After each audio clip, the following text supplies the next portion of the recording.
23 сентябр президенти ҷумҳурии тоҷикистон пешвои миллат муҳтарам эмомалӣ раҳмон дар шаҳри ню-йорк бо дабири кулли созмони милали муттаҳид антонио гутерриш мулоқот намуданд.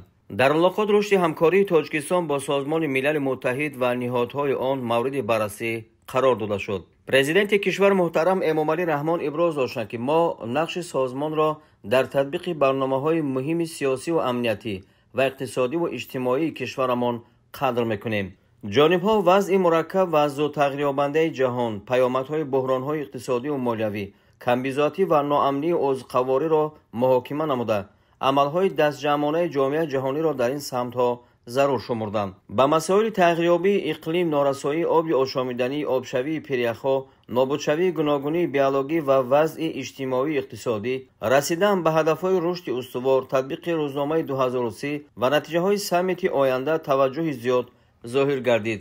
масоили омодагӣ ба конфронси байналмилалии ҳифзи пиряхҳо дар соли 2025 ва конфронси навбатии созмони милали муттаҳид оид ба масъалаҳои об дар соли 2028 ки ҳарду дар шаҳри Душанбе баргузор хоҳанд шуд, низ аз мавзӯъҳои муҳими суҳбат буд. мубодилаи афкор доир ба масъалаҳои мубрами мубориза бо терроризм, ифротгароӣ ва дигар таҳдидҳои амниятӣ ҳам сурат гирифт.